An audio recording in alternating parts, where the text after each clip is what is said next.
What's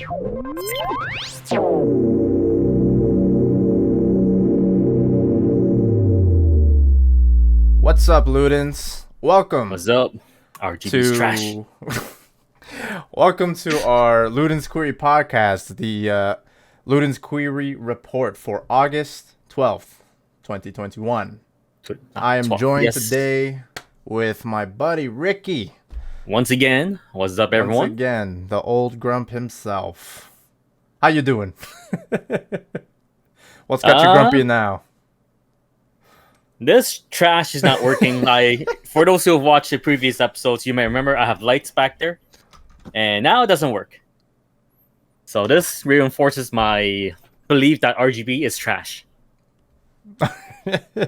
It's a waste of money. It's a waste of time. It's a waste of energy. We shouldn't be using it. I am in the opposite camp, as you can see. Look at my mic, RGB. Look at my lights, RGB. Can I lift Absolute my keyboard trash. up? I can't even put my keyboard. Absolute trash. My mouse.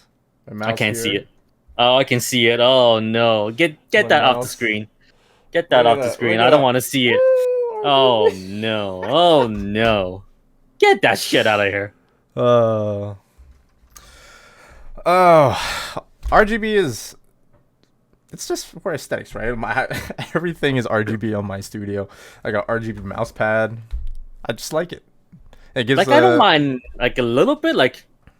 What you have on the wall, that's cool, right? That's in pretty good taste. It adds a bit more depth into it, but don't add RGB to everything. The mic doesn't need RGB. Your mouse doesn't need RGB. Your video card doesn't need RGB. Look at it. It looks nice. Man, just give me a regular mic. I say that, although I have the same mic. You just can't Where's see your mic? it. Where's your mic? I don't want to lift it up because I might get disconnected. Okay. He has the exact same mic. I have this exact same mic. And then, of course, like I said, video card doesn't need RGB. Your CPU cooler doesn't need RGB. Get that shit out of here. Your fans doesn't need RGB.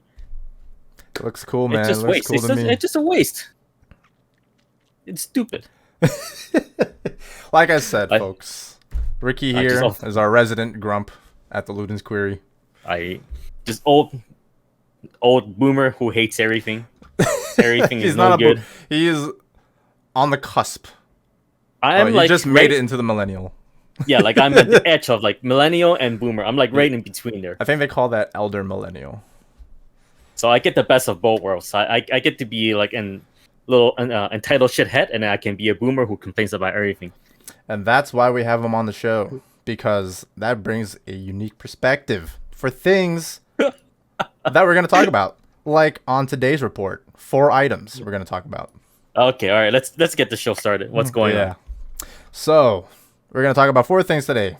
I'll just go through the list like usual, and then we'll talk about them one at a time. First thing on our report: abandoned real-time experience delayed. Oh no! Okay, so after all the trouble you went through on Tuesday, we'll talk about it. We'll talk about it. Number 2, Idris Elba stars as Knuckles in Sonic sequel. Okay, all right, next. Number 3. I think I missed your reaction. I heard no, it wasn't any. I think your reaction was too loud that your mic didn't capture it. But I could see it. I could see it. You're like, what? Oh, wait. What's going on with your... Uh-oh. Wait, what? Uh-oh. That's your OBS? Hold up. Yes, OBS. Technical difficulties. Oh. Okay, I'm back. There we go. Yes. Okay, just replay that reaction. Idris Elba stars as Knuckles in Sonic sequel. Nichols? What? Oh, man, I butchered that one. Anyway, number 3. PS5 versus Xbox SSD expandable storage solutions debate. Okay. Yeah.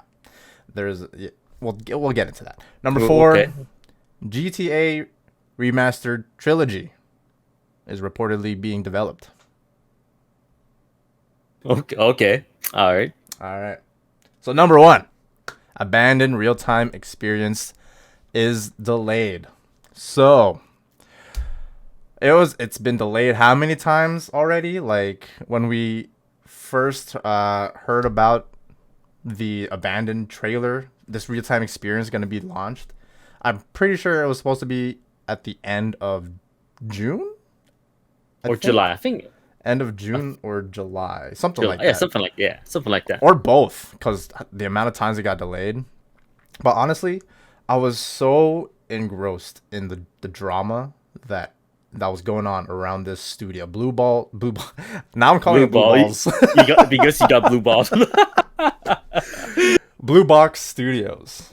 The amount of trash marketing, I'm calling it trash marketing, that they've been pulling these past few months. Just leading people on about Silent Hill and Metal Gear now and all of this wackiness that they're doing on Twitter. And, you know, it's generating hype. It's generating discussion around Abandoned. And everyone has been waiting for the August 10th real-time experience launch, which is supposed to be 3 p.m. Eastern. And, like, I was at work. I came back from work, and I was like 3:30. I'm like, oh, I missed it. I didn't want to go on Twitter. I took a shower, and I hopped on around like 3:45, and I booted up my PS5, and I just went straight into the Abandoned real-time experience app, and then the same thing that's been showing up for the past month. Check back soon. I'm like, what? And that's when I went on to Twitter. And I will read the tweets from Blue Box Studios since August 10th. And I'll just get your reaction on this, Ricky. Let me just make sure your mic is working. Can you say something? Okay, it's working. Okay, all right. Okay, that's good. All right. Switch this over to I can't see Blue it. Box. I'll just read it to you. On the Blue Box Game Studios Twitter account. Let's go down to August 10th at 3 p.m. Eastern. This is what they tweeted, because everyone has been hopping on and trying to find out what the hell is Abandoned. It hasn't worked. It wasn't working when it was supposed to work at 3 p.m. And this is what they tweeted out. There is a technical issue with the delivery of the patch. We are working to get this live ASAP. We apologize for the inconvenience. I don't have a timestamp for this, but that was the first initial update that we got from Blue Box. And then about an hour later, quick update. We're still working on it. We sincerely apologize for the inconvenience. And then I think it was like a few hours. Like, I'm sitting here, I'm just refreshing Twitter. Like, I was streaming the whole time because I wanted to share this experience, this real-time experience on Twitch. And I was literally just sitting in front of the camera, just chatting. I was basically just chatting and not even playing the Abandoned real-time experience. And I just kept on refreshing Twitter. And then after a few hours, this is what they tweeted. The delay is taking longer than expected. We're fully working on this. We thank you for the patience and we apologize for this. We will inform you once we resolved the issue. And then they go dark, basically abandoning us. And everyone, obviously, the meme is, you guys have been playing the game this whole time. Yeah, you guys have been playing this game this whole time. This is the new experience. And then the next day, I'm like, okay, they have to have fixed it by now. Nope. Here's their tweet on yesterday, August 11th. We are still working to resolve the issue we are facing. We wanted to remind you that we are a small studio without the wide resources to quickly resolve an issue. We want to deliver a highly polished product and a good representation of the game that functions as intended. And then they tweeted after, we won't be delaying the patch to a specific date, but release it as soon as we have it resolved. On behalf of the Blue Box Games Studios team and everyone involved with Abandoned, we thank you for the patience and apologize deeply for the inconvenience. And obviously, at this point, people are just like upset. right? You can see it in the comments. Let me read maybe a few. Actually, never mind. I'm not going to dig through that. Anyway. Yeah, still no update or no fix for it, because today, 3 hours ago, this is what they updated on their Twitter account. We ask everyone to calmly wait for the patch. We understand your frustration. We are 100% real and are working on a passionate game we believe in.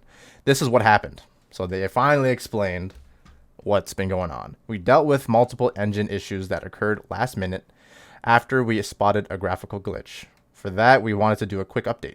We are almost there, as most of the testing is completed. We would like to thank you again for the patience and apologize for the inconvenience. Ricky. You guys have been playing the game already, man. Don't you know? But realistically, at this point, I think I can confidently say this is not Kojima. Yeah. 100%. Because like Kojima, he likes his weird ideas and weird things and whatever, right? Like out of the box thinking. Mm-hmm. But one thing you can count on is quality. Yeah. He will always make sure his game is ready when it's to be released, right? When it's ready to be released, you can bet that the game is in good shape. Mm-hmm. And that's one thing we can count on. No matter how weird Kojima goes with his stories and characters, whatever, freaking Sam Porter drinking Red Bull, whatever. Oh no, it's a monster, drink, monster, right? Monster. Okay, sorry, I got that wrong. So yeah, he will go to weird places, but one thing, his game is really well made. Mm-hmm. Really well made, like stuff like Bethesda can only dream of. True. So out of the gate, they're polished. Yeah. It's extremely polished. You can see yourself by looking at the game. That's how shiny it is. So with how messy this is, I just cannot believe that this is, from Kojima. Mm-hmm. The chances of that is really, really low, unless this is on purpose. Otherwise, like there is no chance this is, a Kojima game. Yeah, I 100% agree. Like after that delay announcement on the 10th, I was like, there's no way. There's no, like, it's like 3 p.m. it was supposed to have launched, and then they say things like, we have a technical issue and we're trying to resolve it. I'm like, this would not happen with Kojima. Yeah, like everything that you just said, it's about the quality, and it just kind of I was totally sucked into all of the conspiracy theories and everything. Like everything was totally plausible with it being Silent Hill and Metal Gear potentially. And honestly, like that's exactly what Blue Box Studios has been leading everyone to believe. And they might have said that they didn't deny any correlation to Kojima or Konami, but like every part of what they've been doing this whole time, these past few months, it's been leading to that, and they have to know, right? They're doing this on purpose, and now they've kind of dug themselves a hole, because if the game, obviously at this point, it's not made by Kojima, I highly doubt it, and if their game it's not like top tier, that's it, they're dead. Yeah, they might as well just close out the studio, start a new one, start from scratch again, because no one is gonna believe anything they make it ever again. As sad as it is, that is what they're dealing with, right? You try to mislead people into thinking this is a game made by one of the most beloved gaming creator in the industry, and this is what's gonna happen, right? Yeah. You play with fire, you get burned, right? Yeah. Here's the thing about what happened on the 10th. Like here's what happened mentally in my mind. Right. On August 10th, I was struggling with the fact that, okay, is this really Kojima, And then there's people on Twitter playing a narrative or telling a narrative like, hey, there's these coincidences that are happening as well. Like there was a teaser just before the patch was supposed to go live of like a very short clip on their Twitter account of someone just walking across a wooden floor, and that's all you can hear, just footsteps on the floor. And You can only see their pants and the tail of their jacket or whatever. And people are saying like, "Hey, this is the character from Silent Hill. This is exactly the same thing. This is the exact same thing that they were wearing." Like, and I saw the pictures. I'm like, "Oh my god, here we go again." And then on the 10th, people are saying like, "Hey, it's gonna release on August 12th because that's when PT was released. August 12th. Today is actually the 7th anniversary of PT? I forgot how long ago that was released, but it's the anniversary for PT. And on Twitter, you can just see Kojima just retweeting every single reference to PT. And even before that, like on August 10th and yesterday, August 11th, Kojima was just retweeting PT stuff because the anniversary was coming up. So I was like, okay.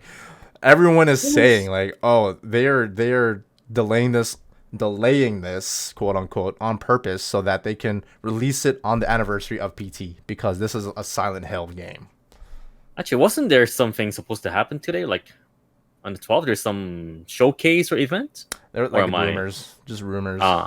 Yeah, people were saying like, oh, there was gonna be a Sony event on the 12th, and that was like a rumor. But apparently that like there's gonna be something on the 19th. There's always a rumor. What? Like, everyone's just waiting for Sony. Where the hell is Sony? So this is why I stay away from Twitter, and I'm just getting the news this way. I'm getting my news from my good friend here, Moses, because I just don't want to deal with any of those drama. And with that said, I am really glad that I'm experiencing all these from a third-person perspective. It's a lot of fun seeing all the drama and shit show going on Twitter. It's like, woo, it's frustrating. What a mess. It's frustrating as hell. Yes, I really want to know what Abandon is and just finally find out once and for all. Is this really like Kojima? Is this really Silent Hill? Even if it's not Kojima, is this really Metal Gear or whatever? Just end the suffering. You know what it could be though. Eh? Maybe it's actually Silent Hill or Metal Gear, but it's not Kojima. Konami still has the rights to the right. So what if this is actually by Konami, and this will explain the mess that's in, right? Because it's not developed by Kojima. Like Konami maybe just got some third-party studio. They try to mimic the whole Kojima style, and this is what happens. At this point, I'm just super frustrated. Like, come on. Like this might be. How long have we been waiting? I wanted to know. This might be like Konami's attempt on bringing back Metal Gear. Yeah, they try to be all creative and cool and stuff, and then there you go, and it all blows up in their face. And now we don't even have a specific date, and we're just caught abandoned. Like you said, we are literally in the real experience. You guys are playing the game right now, real time updates, man. Look at it. It's a real time experience. Every minute, every second. Yeah. All right. And yeah. We just gotta wait, and that's it. Everyone is saying on Twitter, no one cares anymore. Like you can't just. Yeah. This is disrespectful. Like you're playing with us now, and I don't care about your game. At this point, I think people just want to know what happens, and then just talk shit about it, and that's it. Yeah. People are just waiting to unload. Like they have all the guns like load up. They've all the stocked up on ammo. So you're just ready to unload. They're ready. You're just waiting for that moment. Yeah. This is what's going on right now. Yeah, for sure. Ricky, number 2 on the report. Idris Elba stars as Knuckles in Sonic sequel. What? What do you mean?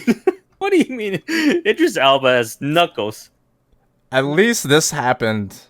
Like the news came out on the 10th. There was like a balance to the frustration on Twitter for gamers, and then some very interesting positive news, depending on how you see it.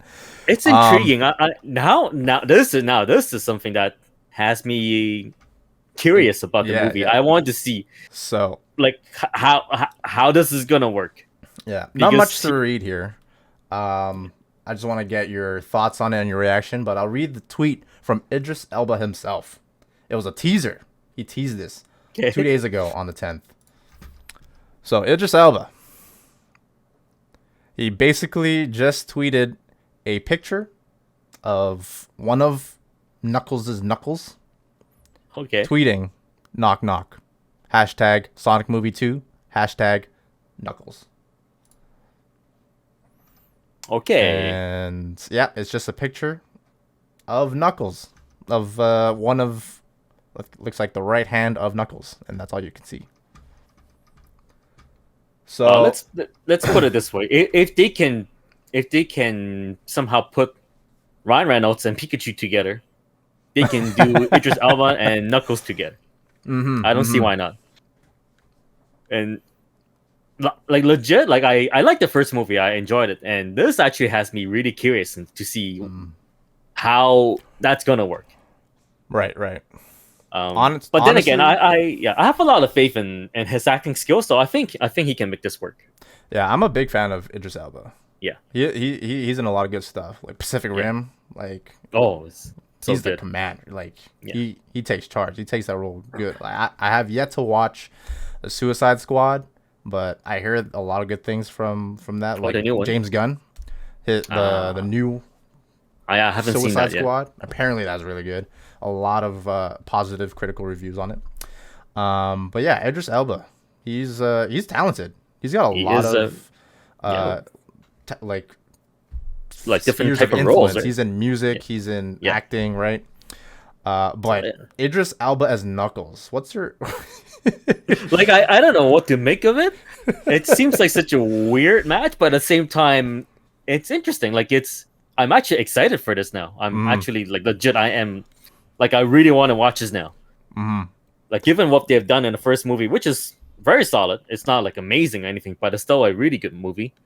Might be, I think, I want to say it's one of the better video game movies out there. There was all that drama with, like, how Sonic looked and, you know, the beginning, and then he was upset. Like, Sonic fans were upset. Man, it was hideous. The original model, it was hideous. Yeah. So that was one of the few times where, like, I'm glad the studio actually listened. And they went back and changed it. I just hope the CG artists and the staff, they actually got compensated for all the extra work. Hopefully, well, it turned out well for them. Yeah, for them to make movie. Yeah, for them to fix that in that short amount of time, it's impressive. That is impressive. Like overall, I haven't really watched the movie actually. Do you recommend it? If you got really nothing else to do, want to watch a movie that's kind of lighthearted and fun, you can just turn off your brain, then yeah, I'll say watch it. I would say it's better than Detective Pikachu. I'll say that much. Really? Because I watched Detective Pikachu and I liked that movie. That was a good movie. That was solid. For a live action rendition or render of Pokemon. And the story was actually pretty good. I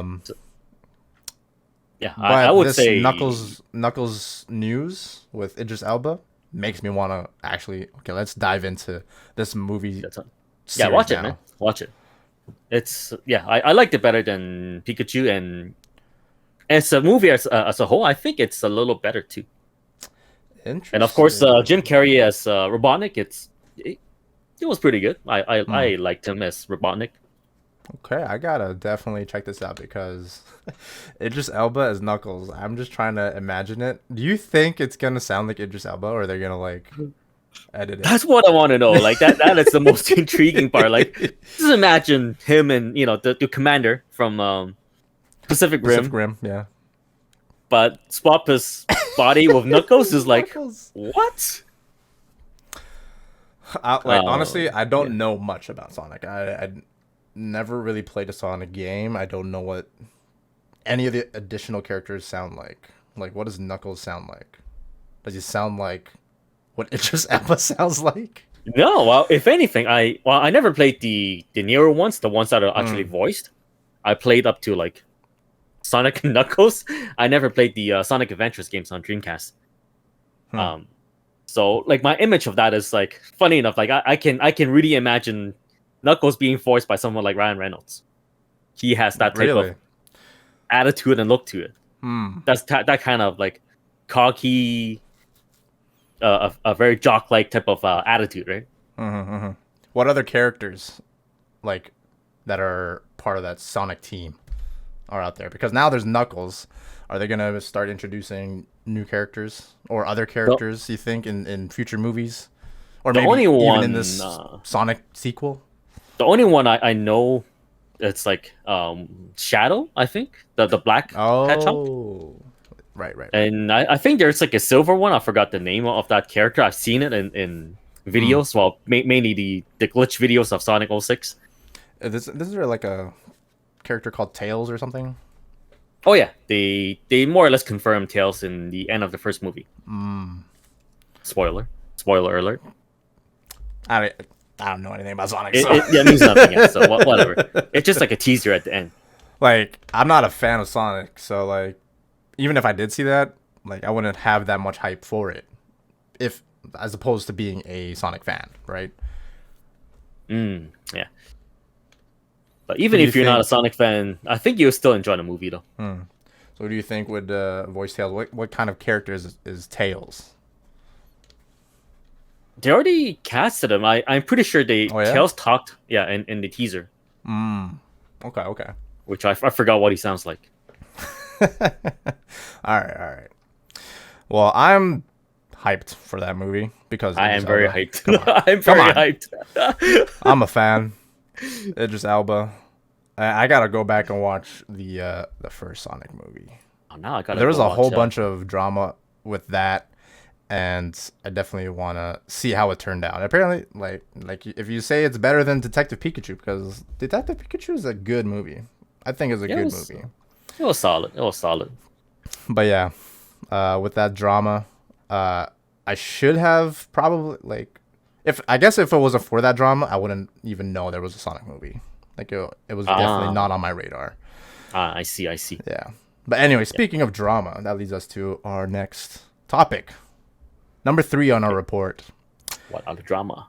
PS5 versus Xbox SSD expandable storage debates. So, okay. I don't know if you know this, but PS5 released a beta for an update that allowed users that have the access to that beta update for the PS5 to utilize the SSD port that's on the PS5.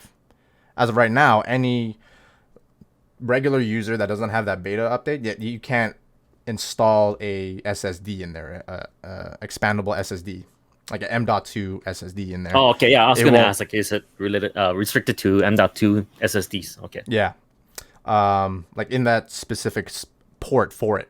Like even if you try to do it, like it'll give you a message saying remove the SSD and then restart the system so that it can operate properly. But people with the beta, they can actually now install SSD M.2 SSDs into that port, but it has to follow a specific criteria for it, because as many people know about the PS5, the SSD is one of its main selling points. Like the fastest SSD, and its architecture is so efficient and it's custom basically made, right? built around it. Yeah. It's a proprietary SSD and it runs super fast, like what we see from Ratchet and Clank Rift Apart. Like that's the possibilities. We're just scratching the surface of that. So there has to be a minimum requirement for the speed for the type of SSD you choose to buy. And there's a list of specifications that you need. But here's where the debate comes in. Xbox has the proprietary storage solution, right? By Seagate. It's basically a memory card that you stick into the back of the Xbox, and that's it. Done deal. Oh, okay. And so there's basically a fanboy war versus PS5. Wait, so okay, hold on. Xbox. So you have to get that specific one from Seagate? Yes. I think Xbox is partnered with Seagate to make that proprietary SSD. You can't just add any type of SSD to it. Yeah. So it's kind of like the old Sony style where you have to get like that specific memory card. Yeah, exactly. I'm looking at you, Vita. Yeah, that's why proprietary. But basically on Twitter, ever since the beta for the update came out, there's been, basically flame wars on Twitter, saying the Xbox SSD expandable storage solution is better. The SSD memory card is better. No, PS5 is better because it has all these options. You can just go on Twitter. I'm not gonna read any of the tweets. I don't want to. But you can basically imagine on your own. It's just like the arguments on both sides, right? I can see it already. The mess. I just want to know what your take is on it. I'm gonna read the PS5 specifications, the requirements for the type of SSD you need, and it's kind of extensive because it does need to be. Well, honestly, I don't even really know the difference, even if you read the specs. But I haven't really been keeping up. It's not really about the difference of it. You just need to understand the.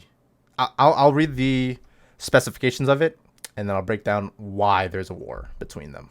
And then I want to know what your take is on it. Sound good? All right. So here I have in front of me the specifications and requirements for PS5 SSD M.2 cards that you can put into the PS5. And I'm just going to read the good stuff. So the interface has to be a Gen 4 M.2, PCIe Gen 4 M.2, NVMe SSD. It has to have a minimum of 5,500 megabytes per second for a read speed. Okay. Or for 5.5 gigs per gigabytes per second or faster. It has to have a heatsink, because there's no cooling solution in there for the SSD. It has to have a heatsink. All right. And it has to be within a certain size so that the heatsink and the card itself can fit. I'm not going to read the size because you're not going to remember. Yeah, don't bother. But basically, that's the important stuff. It has to be PCIe Gen 4. It has to be 5.5 gigabytes per second or faster. And it has to have a heatsink. Okay. And you have to install it yourself. You have to take apart the shell, and then unscrew the casing, and then install it, screw, blah, blah, blah. Which I don't think that was too hard. They had pretty sure Sony had a video showing you how to do that, right? Yeah. But basically, Xbox fanboys, people that are really against Sony, the fanboys, they're just saying why is it so complicated? You practically need a PhD to install this thing. Xbox has the better solution because all you got to do is buy the card, plug it in, and that's it. Right? But let me look up how fast the Xbox SSD is. Xbox SSD expansion speed. Although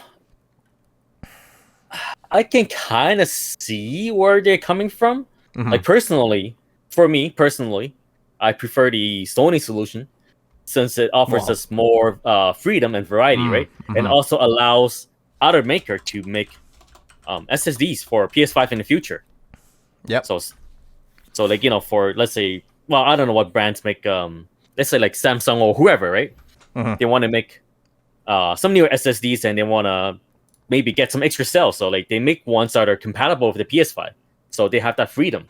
Yeah. So in that sense, as a consumer, that's always a positive, having more choices and more flexibility in terms of price and range and stuff. So that is, to me personally, that's a big plus because I know how to insert that thing. But on the other hand, a lot of Xbox owners, they might be bunch of little kids, teenagers. The mom bought them an Xbox and they want to expand it. That neither of them know how to do that. They don't want to take the whole thing apart. So in that sense, Xbox solution it's a lot better.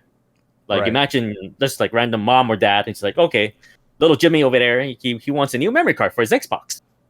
So I bought the memory card, and all you got to do is just put it in there, and that's it. Simple. Done. Yep. So it has that advantage. So for those who are kind of technology illiterate, then that is the perfect solution. You don't have to you don't have to go out and do your research and think about which card you have to get. Just get that Xbox brand, and that's it. Yeah. Problem solved. So I can kind of see why they are defending it, because for part of the appeal of console is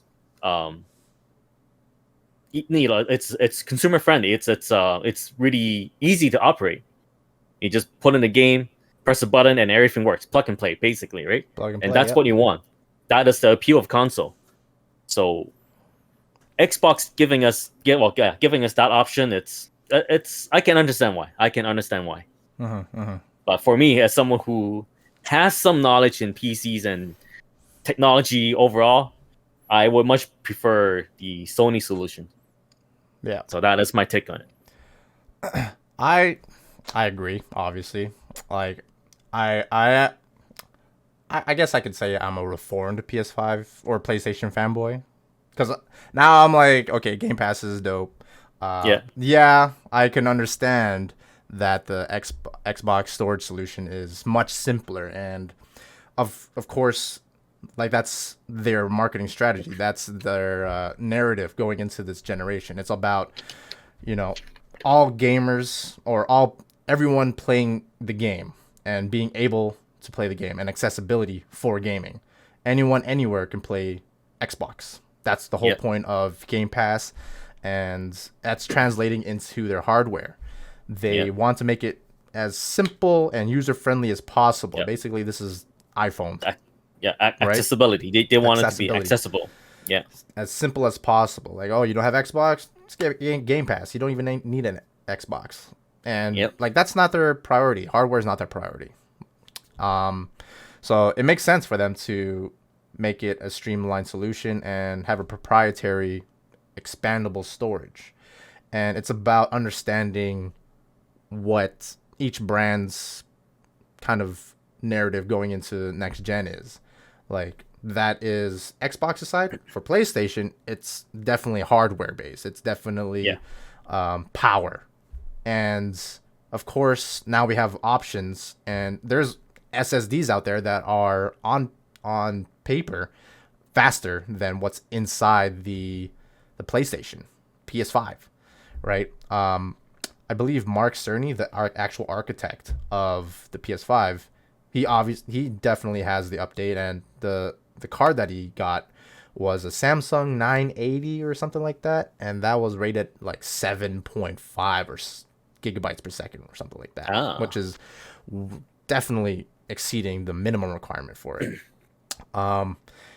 And that is the type of market or demographic that is for the PS5 is targeting, right? It's those people that want to utilize the power as much as possible.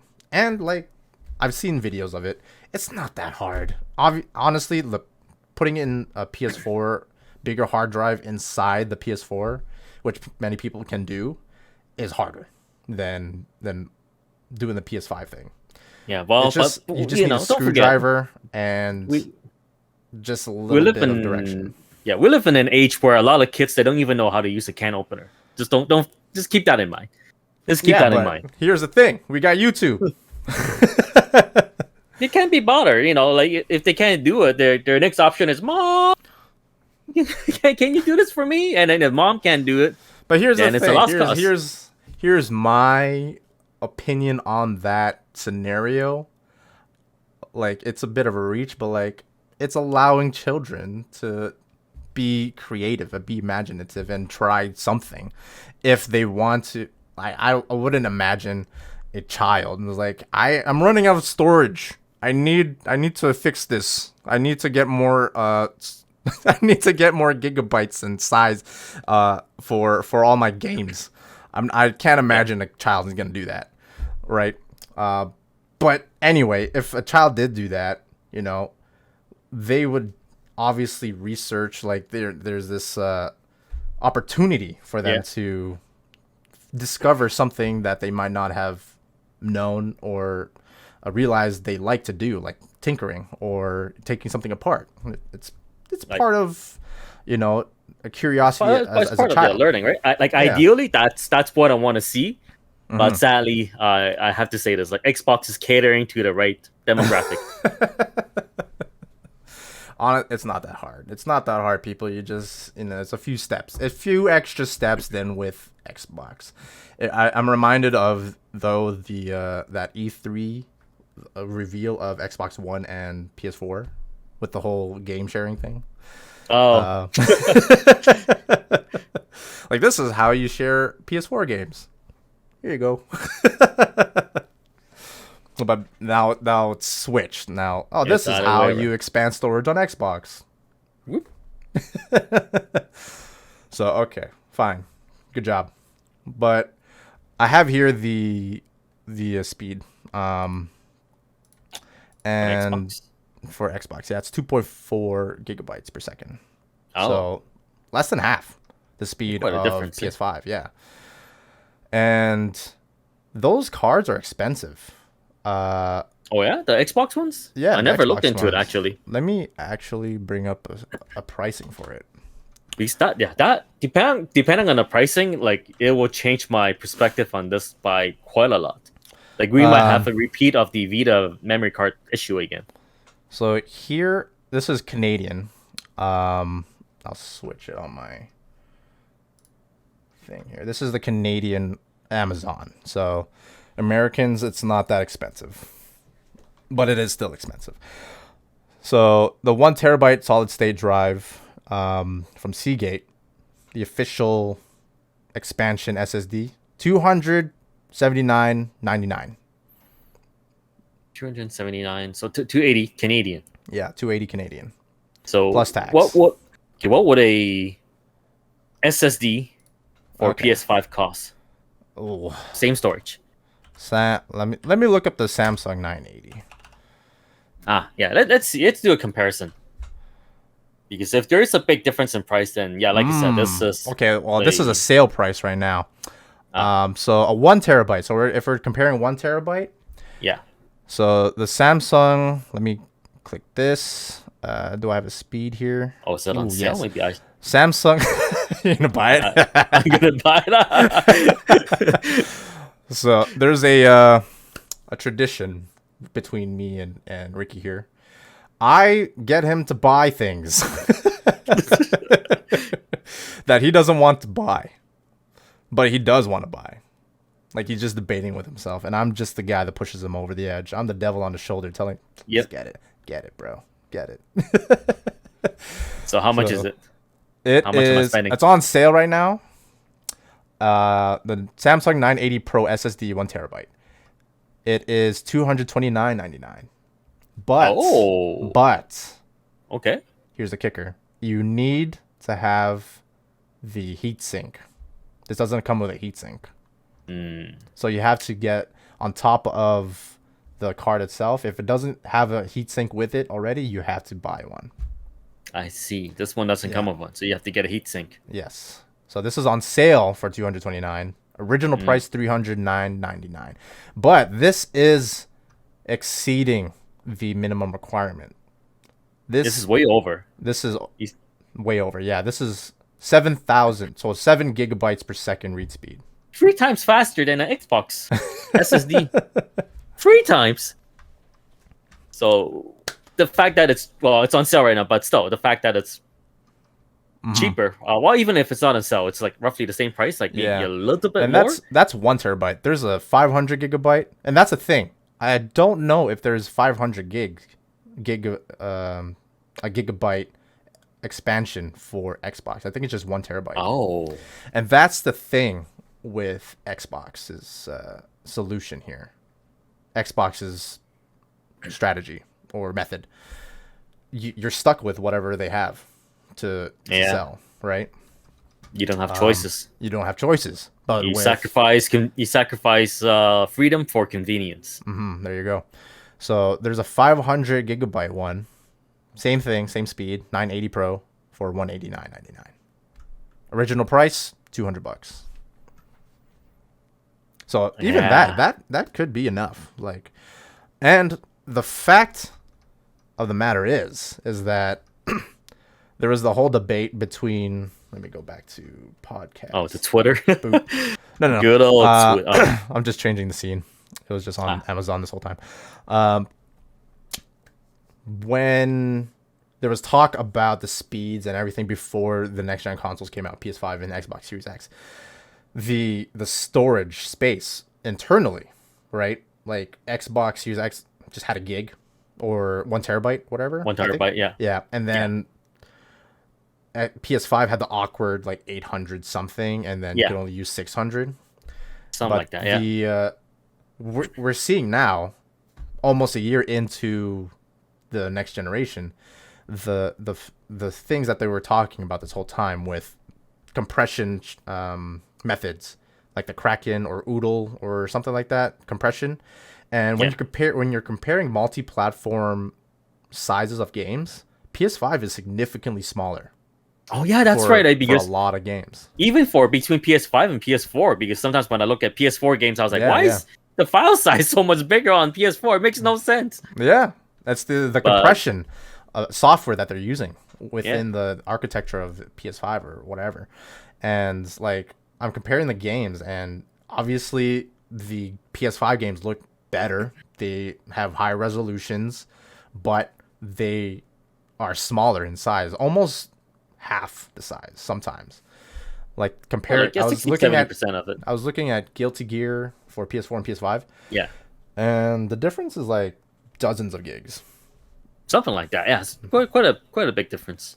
And I was like looking at the difference in image quality, and definitely it's running on higher resolution on PS5.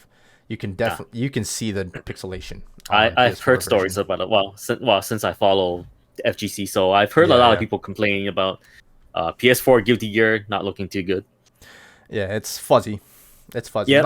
It's not crisp. It's not good. But apparently I'm glad I never got to experience that. Apparently, the input delay is a lot less on PS4. Yeah. Though. Oh, is it? Oh. Yeah. So. Oh, I've heard that the input delay on PC is still like the best. The best. Yeah. That's always the case for PC. It's the lowest. Yeah. But yeah, there's a PS5 amongst the three, PS4 and PC, is the slowest input delay. Although it's still minor for pros out there and diehard fighting game people, that every millisecond counts. It's life and death, right? Like it means everything to them.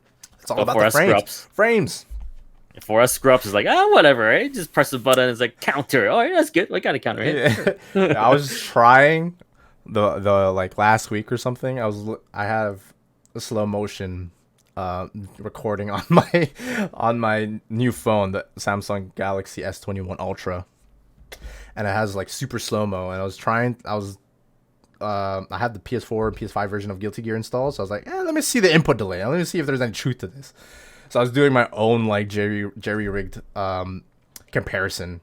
I was like, there's no difference. I was looking at like on my recording of the screen, right? And I'm just like looking at it with my naked eyes, no like counter or anything.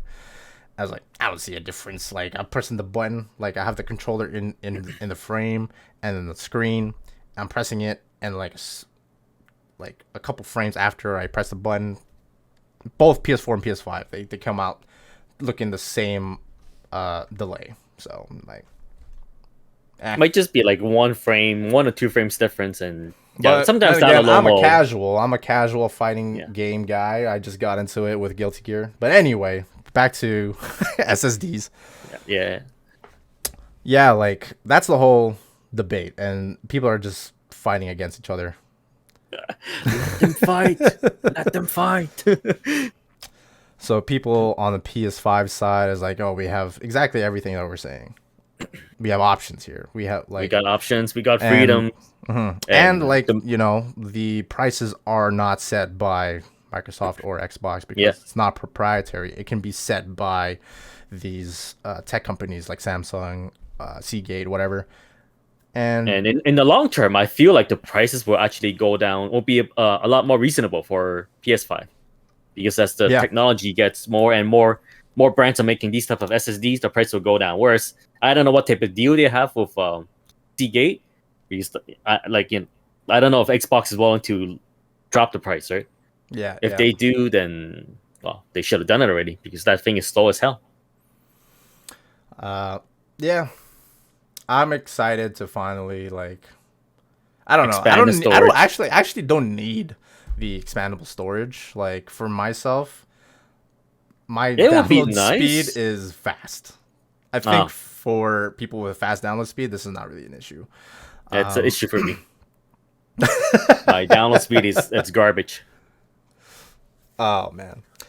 So yeah, I just find myself deleting games and installing games, and it's really not that big a deal for me. I think the main issue is with physical copies, installing through disk drives is slower because you're limited by the disk read speed.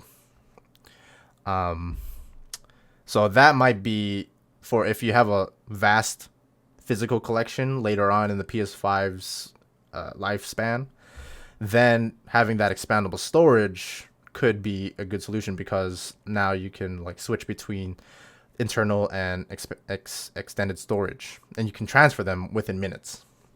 Yeah. So that would be nice. Yeah. So, Ricky, number 4 on our report here. Our last thing we're going to talk about, GTA Remastered Trilogy. I have a story here. Yes. Just a short story from Kotaku. Kotaku. Of all places called Kotaku. Yeah. Yes. So, Zach Swizen from Kotaku writes, the GTA Remastered Trilogy appears to be real and coming to Switch.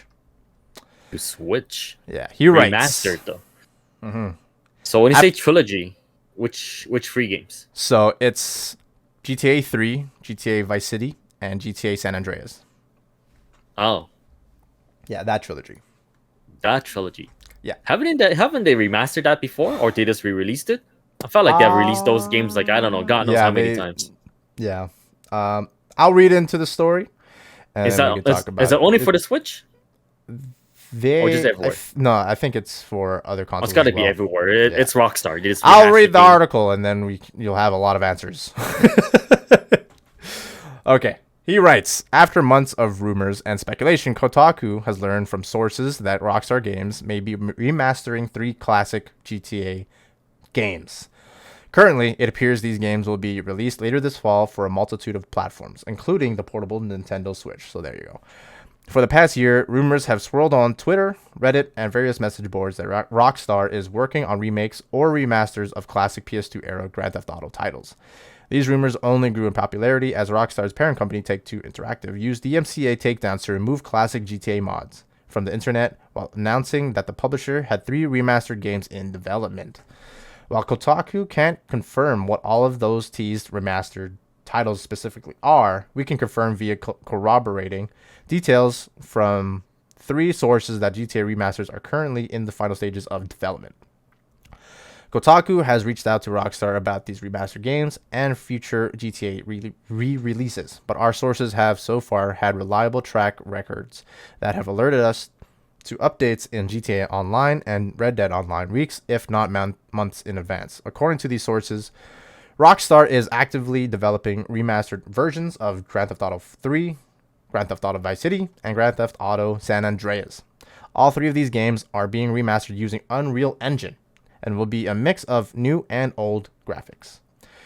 One source, who claims to have seen a snippet of the games in action, said that the visuals reminded them of a heavily modded version of a classic GTA title. The UI for the games are being updated too, but will remain the same classic style. No details were shared about gameplay, but Kotaku has been told these remastered titles are trying to stay true to the PS2 era GTA games as much as possible.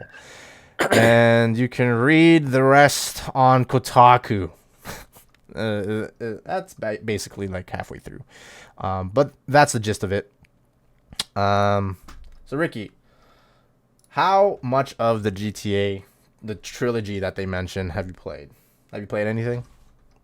I played a little bit of Vice City, and that's it. That's it, eh? That's it. That's all the experience I have of GTA. Altogether. Personally, I do not like GTA. Really? I hate the controls. I hate the combats. I am not into the whole gang warfare type of storyline. So that franchise, it's garbage to me. Garbage. Garbage. Their grump comes out. So instead of if the gameplay it's actually better, it controls better, I will give it a shot because I did enjoy Sleeping Dogs.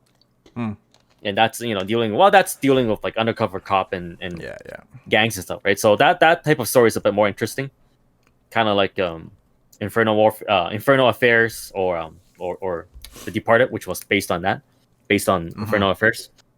Yeah. So that type of storyline is cool, but if it's just purely about gangs, get that shit out of here. I don't care. And like I said, if the gameplay is actually good, then I'll give it a shot. But I don't care what anyone says. Gameplay in GTA, it's garbage. It's trash. There's no reason why a game with that type of budget should play like that. I think it's more so the controls that you have an issue with, right? Controls, which leads to shitty gameplay because movement is trash, shooting is trash, driving is trash. Like that is the basis of your game. That's what you spend most of the time doing in that game, right? Just walking, running, shooting, and it all feels like trash. Well, that's beyond the point. That's beside the point. The fact that they said that they're trying to stick as close to PS2 version as possible, that does not sound good to me. It just means they're being lazy. They just don't even want to update the graphics that much or the gameplay that much. They're just trying to let's just touch up the graphics here and there a little bit, call it a day. All the GTA marks, they will eat it up. It's easy money. This is why. Sorry. This is why I like talking to you about these things. We have to have different tastes in some things in order to have an interesting podcast. Because I like the GTA gameplay loop. It's just a big city, and you can do whatever you want. And it sounds bad, but you can do anything you want to all these pedestrians. You can run them over, you can shoot them, you can basically do anything you want. Especially with the PS2 era GTAs. Back then, like cheat codes were a thing, and that type of sandbox and freedom to do whatever you want, plus those cheat codes, like that was a lot of fun for me. It could make things really chaotic, and I think same thing with GTA 5 online. From what I've seen, things can get pretty chaotic, and that's kind of cool, right? Like to me, that idea of that, it's pretty appealing. I just can't get past the controls. I think that's the thing. Yeah, I can't disagree with you. Like the controls aren't the greatest. For the PS2, that's being very generous. Like it's playable because obviously I played it and it's playable enough for me to have a lot of fun, and it does a good job in that sense. But for the remaster, I loved San Andreas when it came out for the PS2. I don't know how many times I beat that, like maybe 3 times I beat that game. But the thing is that I was a kid when I played that game. Probably not a good game for a kid to play.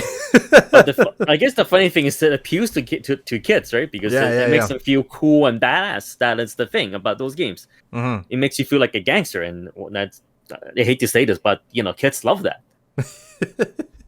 They want to be seen as like a badass, unstoppable badass, and can do whatever they want, right? Yeah, like San Andreas, there was like games within the game. There was like different types of vibes in the different cities. Like you had Los Santos is like Los Angeles, and then San Fierro, which is like San Francisco, and then Las Venturas, which is like Las Vegas, and like totally different vibes. Like in Las Venturas, you can go into the casinos, and you basically get into the casino scene. You have your own casino. In San Fierro, there's like a racing community in there, I think. Yeah. And Los Santos is like a low riding community. Like there's a lot of customization, and that's what I like about games. Customization, like making things your own thing, making it personal. And at that time, I did like a lot of the like Need for Speed Underground and like street racing and tuning cars, and that's you can do that in San Andreas. So I take it you're excited for the remaster? Like, I don't know if I'll play it, but like I think I'll revisit it. But if it's remastering it, like if they made GTA 3 and Vice City play like San Andreas, then like I might enjoy those games a lot more. And actually, I'm kind of disappointed they're actually spending time on this, and the fact that they're issuing DMCA to take down all the mods for the previous game, like I feel like it's got a cool community going on there, and they spent all this effort remastering this game, taking down the mods instead of making GTA 6, which is I'm sure a lot of people are waiting for that. So that they have no reason to develop GTA 6. There's no reason because GTA 5 is still making them money. And they can just keep rehashing GTA, Free, Vice City, San Andreas. Like I said, all these stupid marks will just buy up the game, eat up. But just keep buying the same game over and over again. That's like business. That's business. The way to do it. Like from a business standpoint, there's a surefire if hybrid way. Is here, if hybrid is here, he will agree with this because he'll say like, oh yeah, from a business standpoint, it makes perfect sense. It makes him the most money. But as a consumer, it sucks because I want something new, right? But you're not even a GTA fan, so... I'm not even a GTA fan, but I still want to see what they can do for the new generation because GTA 5 came out for the PS3. It's been a whole generation. They skipped past the whole PS4, Xbox One generation, and nothing. I mean, they have been updating their GTA Online, and they have been updating it to the extent where it's basically like new games. Like the latest update that they have, which is like the Los Santos customs, and it's exactly what I've been telling you with San Andreas. You can customize your own cars, and basically it's tuner cars. You can change the engines, whatever. But for GTA Online, it's a lot more extensive. And doesn't matter. It's not a new game. I want next gen. I want next gen. They're making. I think there's a GTA 5 next gen update coming. Get that shit out of there. I want a brand new, spanking brand new. Actually, that leads me to a question I've been wanting to ask for a future podcast. Actually, and I think I just talk about it a little bit here. I think we're running towards the 1 hour mark, but yeah. Anyway, the question I have is like, how much do you want to revisit your games? Like, in the sense, like, the games that you have now compared to trying out new games? It depends. It depends on the game. If the game, it's mostly about gameplay, and it's something that I really enjoy, like stuff like Tetris or even Dark Souls, I will keep going back and play it. Mm-hmm. If it's a narrative-driven game, then I'll just play it once. And that's it. Unless there are different branching different endings, then sure, I'll play it again. But otherwise, I will always try to go for newer stuff. Interesting. Because I've been thinking about revisiting narrative-driven games because these are great stories that I've experienced. The first experience of it, going through it blind, and your first time going through it, the surprises, the reveals, the emotions, or whatever. There's nothing that can beat that type of experience. There's so many times that people say like, oh, I wish I can go back and experience this game for the first time again, right? But during these Yeah, during these times of like, during certain times of game droughts, like there's games that you might not be interested in, but you have a backlog, right? But you don't know if you want to play those games. Like you kind of have this inkling to try to play a game that you've already beaten or you've already played through. It's that sense of you just want a safe, comfy environment. Mm-hmm. That's the cost of us going back to old games, because we're familiar with it. We feel comfortable playing it. We know what's going to happen. And for certain games, stuff like Metal Gear or Nier, there's a lot of like subtle stuff here and there that we might have missed. So those games, I don't mind going back and play it, even though they're narrative driven. Yeah, yeah. But stuff like Last Guardian or 13 Sentinels, those, the first playthrough, it's so powerful that you almost don't want to go back and play it again. It might diminish your initial experience of it. Yeah. That's the thing with like the argument with shorter games. You know, like people would complain like, oh, this is like an $80 game or $90 game and it's only like 15 hours long. This is basically your Ratchet and Clank Rift Apart. Although like the story isn't that amazing for you to really want to experience it again. But there's games like gameplay. The gameplay is fine though. Yeah, so that's something I can see myself revisiting. That's what I feel with Returnal. Actually, I feel that way with Returnal all the time. I want to return to it. The gameplay is really good, and basically that's all the game is. It's gameplay. The story is there, and there is a curiosity to it. And even after beating Returnal, I still am not confident in what it is, and I think that's part of the reason why people have more inclination to revisit a certain game, like Dark Souls, and Bloodborne. Like the story is so convoluted and it's there, but if you really wanted to know, you'll look into it. But it's mainly about the gameplay, and that's why you'll revisit it. Although one weird exception for me, I would say, is the Persona series. Every Persona I have played at least 2 times. Like Persona 3, I beat that game 3 times. Persona 4 plus Golden together, I beat that game like 4 times. Yeah. So those, like, I know exactly what's going to happen. I get Persona game. Yeah. And I think that goes back to the whole mentality of going back to something you feel comfortable with, especially Persona, because going back to that town, going back to those characters, it feels like you're hanging out with friends you know already, right? It's that very comfy and happy feeling. Yeah, yeah. So games like that, you can always go back to. And I would imagine that's the same reason people will keep going back to games like Mass Effect. Because they want to kind of interact with those characters again. Right. Yeah, and that's the whole trend now with like remasters, remakes. Yeah. There's already a solid fan base for these games, and now there's a business trend like, hey, there's people that love these games already. Why don't we just make them again, make them better, and make polishing them up a little bit, make it a bit more shiny, and then just send it out. Like now we have the Dead Space remake coming out. That's right.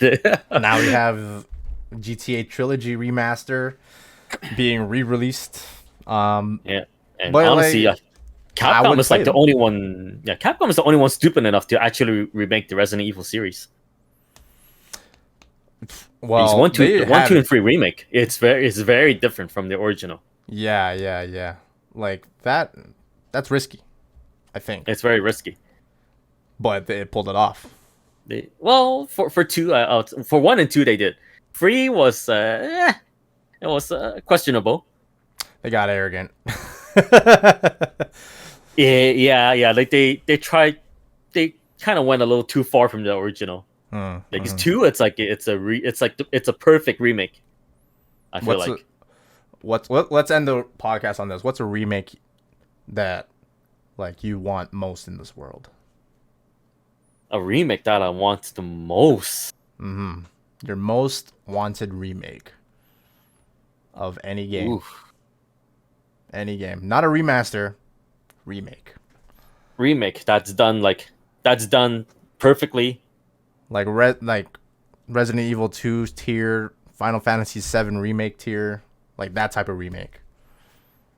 Chrono Trigger. I had a feeling you're gonna say Chrono Trigger. Why? Yeah. I would say, wait, okay, well, it's a toss-up between... Ooh, actually, yeah. There's a few RPG. Well, it's a toss-up between Chrono Trigger, FF6, and Valkyrie Profile. I don't know which one I want more.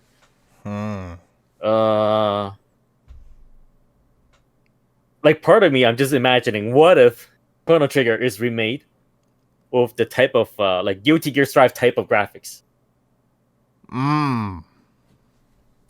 Like, just the thought of that is like, it's... That's an interesting remake, because it's not like a 3D like Resident Evil 2. It's animated, right? It's animated because Chrono Trigger, well, the character design's done by Akira Toriyama, the Dragon Ball creator, right? So it's gonna be weird to translate that into 3D. Well, they've done it for Dragon Quest, so it's been done before, but I feel like Chrono Trigger should kind of retain that more 2D anime feel. Ideally, that's what I want to see. If they can do that, that would be cool. Although if they can use the... Actually, I don't know if I want to see Chrono Trigger done with the Dragon Quest style. And maybe that's why, realistically, maybe Valkyrie Profile might be a better choice, because that game is basically pure 2D. But yeah, my dream remake will be Chrono Trigger. Interesting. Yeah, although man, there's too many choices. Another really cool remake. It's well, I guess Earthbound. I want to say Earthbound, but Mother 3, which is basically, well, there is a RPG franchise made by Nintendo called the Mother series. Mother. So there's Mother 1, Mother 2, Mother 3. Mother 2 is actually Earthbound. Mother? That was released in... like MUDDR? No, Mother, as in your mom. Mother. Okay. Sorry. Yeah. So Mother 2 was released here as Earthbound, and Mother 3 was never released in North America. We never got an English version. It was stuck in Japanese only. Although there's a fan translated version you can find somewhere out in the interwebs. So that said, it's a very underrated game that a lot of people should play, including myself. I haven't played it. And the dream scenario is if they can remake that game and release it globally. That will be amazing, because I've seen a few videos talking about that game and it sounds amazing. It sounds amazing. And I do plan on trying to see if I can play that game one way or the other. And yeah, if any game should be remade and released globally, I'll say that game. Mother series. Mother 3. Mother 3. I gotta look that up. I've never... Obviously, it's not. If you're interested, if you're interested, go look up Super Eye Patch Wolf's channel on YouTube. He made a video talking about that game, and yeah, that will open your eyes and that will make you appreciate how great that game is. Okay. Even though I haven't played it. This is why I like this is the podcast that we've been talking about. This is what I want. Like, you're bringing a perspective that I cannot bring. Like, my remake would be Metal Gear Solid. Like, done. That's it. Yeah. Like, I don't have these other games that no one's ever heard of. But like Metal Gear Solid remake, I'm all about it. That's why I've just been frustrated with this abandoned nonsense. Back to the first topic, abandoned. You guys have all been abandoned. Yeah, I'm enjoying the show. A Metal Gear Solid remake with like mechanics from Metal Gear Solid 5 for like just a mix of all the best things from all of the Metal Gear Solid games. And just like, updated cinematics, have that Kojima style cinematography and the voice acting redone, like just everything just polished, When we went back to Shadow Moses on Metal Gear Solid 4. Ooh. Come on. We had a little sneak of a remake. That was that was like one of the many like high parts of that game, man. My God, what? Come on, what a magical moment! Now, just have that moment just for a whole game.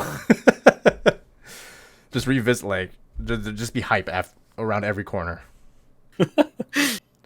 Like, Ultra HD 60 frame per second Meryl ass.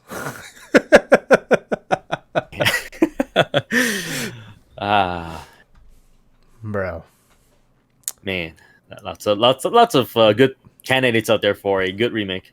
Yeah, but I stand by my choices. That's what I want to see. I stand by my choice, Metal Gear Solid. So abandon, get blue balls, get your shit together, man. Kojima, like, if this is you, you're playing with my heart. You're playing with me. You're playing with your fans. Don't play with your food, man. This is too much. This is too much. Whatever they're doing, it's going too far, man. They've gone too far. Anyway, I feel like, yeah. This is a good place. We won't go on about abandoned. We're done. This podcast. We're gonna abandon this topic and move on. We're moving on, and we're ending. And that has been the Luden's Query Report for August 12th, 2021. Yeah, like us on YouTube, subscribe, and find us on all sorts of podcast platforms all around the internet. Just search us up, Luden's Query Podcast, and we will be right there. We'll be back soon with another news update and reactions from the old grump himself, Ricky. For old grump, I'm smiling and laughing a lot. I'm out of character. I should be angry. You're an elder millennial. Yeah, the elder millennial. I'm best of both worlds. Yeah. So, Ricky, where can people find you and see your smiling grumpy ass? They can find me complaining about Xbox and other stuff on twitch.tv/BaconBeercan. You can find me there playing all sorts of weird Japanese games. You can listen to me go on a rant about random things. Mm-hmm. You can also find me on Instagram, also under BaconBeercan, although I don't update that too often. Yeah, that's pretty much it. Mm-hmm. And of course, our Luden's Query YouTube channel. We have some content there as well, individual content. Oh yeah. So go check that out. Ricky's content is the one that's carrying the channel. for now. And I am Moses, aka MojoCritical. You can find me streaming. I've been streaming again. Unfortunately, my return was with Abandoned, and it was short-lived. I was hoping to have a better return to streaming, but yeah, I'm streaming regularly at MojoCritical. Oh wait, no, twitch.tv/MojoCritical, and I'm on Twitter all the time, but I'm not really posting anything. I'm just like browsing, and this is where I'm finding all the news that we're talking about. But yeah, you can give me a follow on Twitter at TheHybridGeek, all one word. Well, you can retweet the stuff you read, right? So if people want to keep stay up to date, give them a follow. Yep. And this has been the Luden's Query Report. Thank you guys for watching and listening. We'll see you guys, in the next time. Report. Peace out, Ludens. Keep playing.